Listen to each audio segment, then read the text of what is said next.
Chapter 38. Honor a physician with the honor due unto him for the uses which he may have of him, for the Lord hath created him. For of the Most High cometh healing, and he shall receive honor of the King. The skill of the physician shall lift up his head, and in the sight of great men he shall be in admiration. The Lord hath created medicines out of the earth, and he that is wise will not abhor them. Was not the water made sweet with wood, that the virtue thereof might be known? And he hath given men skill, that he might be honored in his marvelous works. With such doth he heal men, and taketh away their pains. Of such doth the apothecary make a confection, and of his works there is no end, and from him is peace over all the earth. My son, in thy sickness be not negligent, but pray unto the Lord, and he will make thee whole. Leave off from sin, and order thine hands aright, and cleanse thy heart from all wickedness. Give a sweet savour and a memorial of fine flour, and make a fat offering, as not being. Then give place to the physician, for the Lord hath created him. Let him not go from thee, for thou hast need of him. There is a time when in their hands there is good success, for they shall also pray unto the Lord, that he would prosper that which they give for ease and remedy, to prolong life. He that sinneth before his Maker, let him fall into the hand of the physician. My son, let tears fall down over the dead, and begin to lament as if thou hadst suffered great harm thyself, and then cover his body according to the custom, and neglect not his burial. Weep bitterly, and make great moan, and use lamentation as he is worthy, and that a day or two, lest thou be evil spoken of. And then comfort thyself for thy heaviness. For of heaviness cometh death, and the heaviness of the heart breaketh strength.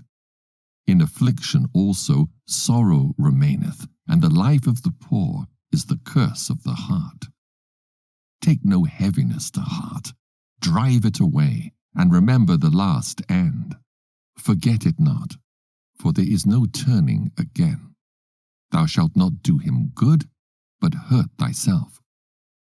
Remember my judgment, for thine also shall be so. Yesterday for me, and today for thee. When the dead is at rest, let his remembrance rest, and be comforted for him when his spirit is departed from him. The wisdom of a learned man cometh by opportunity of leisure, and he that hath little business shall become wise.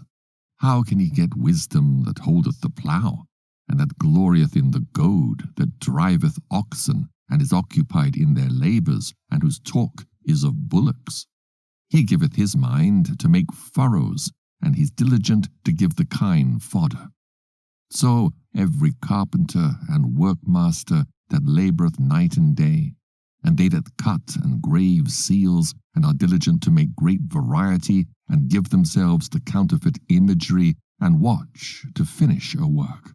The smith also sitting by the anvil, and considering the ironwork. The vapour of the fire wasteth his flesh, and he fighteth with the heat of the furnace. The noise of the hammer and the anvil is ever in his ears, and his eyes look still upon the pattern of the thing that he maketh.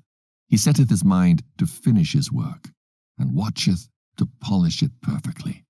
So doth the potter sitting at his work, and turning the wheel about with his feet, who is always carefully set at his work, and maketh all his work by number. He fashioneth the clay with his arm, and boweth down his strength before his feet. He applieth himself to lead it over, and is diligent to clean the furnace. All these trust to their hands, and every one is wise in his work. Without these cannot a city be inhabited, and they shall not dwell where they will, nor go up and down. They shall not be sought for in public council, nor sit high in the congregation. They shall not sit on the judge's seat, nor understand the sentence of judgment. They cannot declare justice and judgment, and they shall not be found where parables are spoken. But they will maintain the state of the world, and all their desire is in the work of their craft.